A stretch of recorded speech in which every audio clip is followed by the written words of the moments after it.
தோழமை சொந்தங்களுக்கு பணிவான வணக்கங்கள். அன்புடன் கேவிஎஸ்.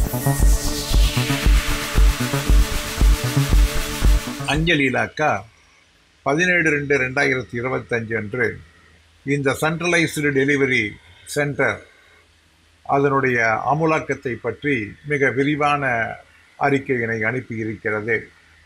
இதை எப்படி அமுல்படுத்திட வேண்டும், இதற்கான இடம் எப்படி இருக்க வேண்டும், இதற்கான ஊழியர்களை எப்படி தேர்வு செய்ய வேண்டும் மற்றும் இதற்கு தேவையான நிதிகளை தருவதற்காக என்னென்ன வசதிகள் செய்து தர வேண்டும் என்பதை பற்றியெல்லாம் இந்த ஆணையிலே தெளிவாக சொல்லி இருக்கின்றார்கள். இதிலே முக்கியமாக இந்திய அஞ்சல் துறையிலே இன்றைய தேதியிலே 19,500 பட்டுவாடா அஞ்சலகங்கள் இருக்கின்றன. இவைகளை எல்லாம் 2 வீலர் டெலிவரியாக கொண்டு வந்தால் நிச்சயமாக இதனுடைய முன்னேற்றம், அதாவது டெலிவரி பட்டுவாடாவிலே முன்னேற்றம் என்பது வெளிப்படையாக தெரியும். தற்பொழுது 62% பீட்டுகள் 2 வீலரிலே செல்வதற்காக விருப்ப தேர்வு பெற்று இன்று தகுதி அடைந்திருக்கின்றன. 2028-2029 ஆண்டுகளிலே தற்பொழுது கையாளக்கூடிய கடிதங்களுடைய எண்ணிக்கை என்பது அவைகளுடைய 164 கோடியாக இருக்கும் என்று கணக்கிடப்படுகிறது. மார்ச் 31க்குள்ளாக எந்தெந்த இடங்களிலே இந்த டெலிவரி சென்டர் என்பதை அமைத்திட முடியும் என்பதற்கான இடத்தேர்வு என்பதை உடனடியாக மாநில அதிகாரிகள் செய்திட வேண்டும். அது மட்டுமல்லாமல் அதற்கு தேவையான கணினி மற்றும் டெக்னிக்கலாக தேவைப்படக்கூடிய அனைத்து முறைகளையும் ஞாயிறு காலங்களிலே, ஞாயிறு மற்றும் விடுமுறை நாட்களிலே கூட பட்டுவாடா செய்யக்கூடிய முறைகள் மற்றும் இதற்கான பாதுகாப்பு ஏற்பாடுகள் அனைத்தையும் உடனடியாக விரைந்து மாநில அதிகாரிகள் முடித்திட வேண்டும். இந்த டெலிவரி சென்டர் என்பது எல்லா விதமான பட்டுவாடாக்களும் அங்கே செய்யப்படும். அதாவது அவர்கள் ஆர்டினரி தபால்களையும் பட்டுவாடா செய்வார்கள், ரிஜிஸ்டர் தபால், speed post document, money order, EMO, cash on delivery, insured article அனைத்தையும் செய்வார்கள். அதே இடத்திலேயே பார்சலும் பிரிக்கப்பட்டு பார்சல் என்பது தனியான டெலிவரி ஸ்டாஃபால் அவைகள் பட்டுவாடா செய்யப்படும். இந்த இன்டகிரேட்டட் டெலிவரி என்பது மாநில தலைமை அகங்களிலே, ஸ்டேட் கேபிட்டலிலே ஒவ்வொரு இடங்களிலும் 15 to 60 டெலிவரி ஸ்டாஃப்கள் இருக்கின்றார்கள். இந்த நம்பர் என்பது அந்தந்த ஏரியாவுக்கு ஏற்ப மற்ற சூழ்நிலைக்கு ஏற்ப வேறுபடலாம்.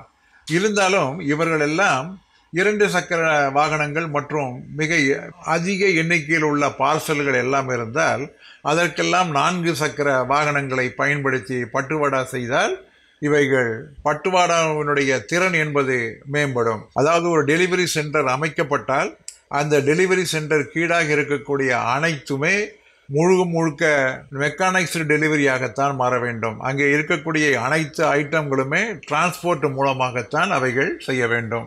தபால்காரர்களுக்கு ஃபியூவல் ரீஎம்பர்ஸ்மெண்ட், அதாவது அவர்களுடைய வண்டிக்கான அந்த செலவு என்பது ரீஎம்பர்ஸ்மெண்ட் ஏற்கனவே கொடுக்கப்பட்டிருக்கக்கூடிய அந்த கொள்கை அடிப்படையிலே வழங்கப்படும்.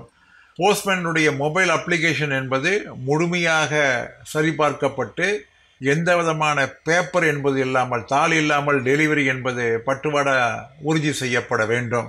இந்த டெலிவரி சென்டர் அமைப்பதற்கான மாடல் லே அவுட் என்பது அனெக்சர் 1 கொடுக்கப்பட்டிருக்கிறது. இந்த ஆப்ரேஷனல் எஃபிஷியன்சிக்காக எந்த முறையிலே அந்த லே அவுட்டை டிசைன் செய்யலாம் என்பதற்கான வடிவங்கள் அனெக்சர் 2 கொடுக்கப்பட்டிருக்கிறது. இந்த டெலிவரி சென்டரினுடைய அந்த டிசைனிங் லே அவுட் என்பது எப்படி இருக்க வேண்டும் என்பதற்கான அந்த வரைபடமானது அனெக்சர் 3 கொடுக்கப்பட்டிருக்கிறது. நாள்தோறும் எப்படி பேக் அப்ஸ்ட்ராக்டை சரிபார்ப்பது, ஆர்டிக்கல் அப்ஸ்ட்ராக்டை எப்படி சரிபார்ப்பது, சூப்பர்வைசருடைய அந்த பொறுப்பு என்ன, இவைகளை எல்லாம் பற்றி அனெக்சர் 4 மிக விரிவாக விளக்கமாக சொல்லப்பட்டிருக்கிறது. ஆக இந்த சென்ட்ரலைஸ்டு டெலிவரி சென்டர் என்பதை மிக விரைவிலே முக்கியமான ஒன்றாக கொடுத்து அறிமுகப்படுத்திட வேண்டும். எந்தெந்த இடத்திலே தற்பொழுது வேக்கண்டான லேண்ட் இருக்கிறதோ அங்கெல்லாம் டெலிவரி சென்டர் அமைக்கப்படுமோ அவைகளெல்லாம் உடனடியாக தெரியப்படுத்த வேண்டும். தேவையான நிதி வழங்கப்பட்டு உடனடியாக அவைகள் கட்டி முடிக்கப்பட வேண்டும். எந்தெந்த இடங்களிலே வாடகை இடங்களிலே டெலிவரி சென்டரை அமைக்க முடியுமோ அவைகளையும் உடனடியாக தெரியப்படுத்தி அதற்கான நடவடிக்கைகளை இறங்கிட வேண்டும். இது குறித்த அறிக்கையினை 31/3/2025 அனுப்பிட வேண்டும். கண்டிப்பாக இதனை செயல்படுத்திட வேண்டும் என்ற ஒரு தாக்கீதானது அனுப்பப்பட்டிருக்கிறது.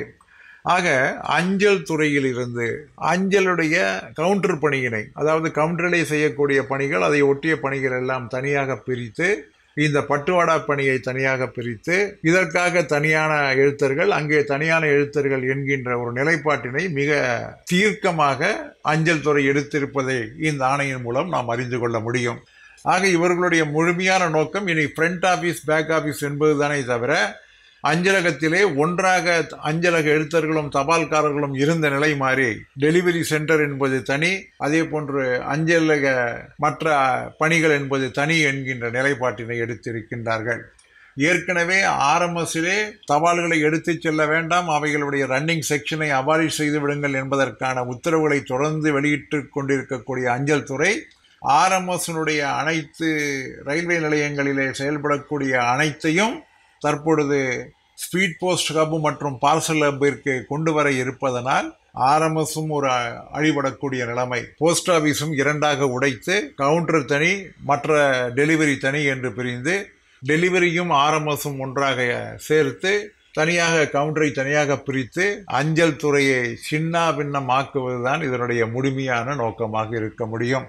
தபால்காரர் தான் அஞ்சல் துறையினுடைய முதுகெலும்பு. அவர்களால் தான், அவர்களுடைய சிறந்த சேவையினால் தான் நிச்சயமாக அஞ்சல் துறையிலே வணிகம் என்பதை பார்க்க முடிந்தது. இப்படி டெலிவரி சென்டர் என்று வந்து அவர்கள் தேவையில்லாமல் ஒரு நாளைக்கு 30-20 கிலோமீட்டர்கள் தேவையில்லாமல் வந்து போவதனால் அவர்கள் பொதுமக்களுடன் இருக்கக்கூடிய அந்த அந்யோன்யத்தை இழக்கக்கூடும். அந்த அந்யோன்யத்தை இழக்கக்கூடிய நேரத்திலே வணிகத்திற்கான வாய்ப்பு என்பதும் குறையக்கூடும். இவைகளெல்லாம் ஒரு சரியான முடிவாக இருக்கிறதா என்றால் நிச்சயமாக இல்லை.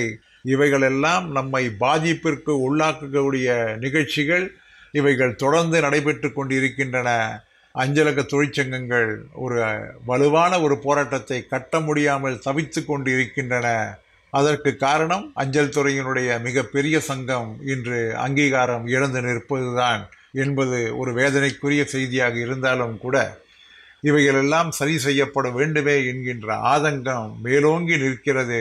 என்ன செய்ய முடியும், என்ன செய்ய வேண்டும் என்பதை பற்றி நாம் சிந்திப்போம் என்று கூறி முடிக்கின்றேன். மீண்டும் சந்திப்போம். அன்புடன் KVS.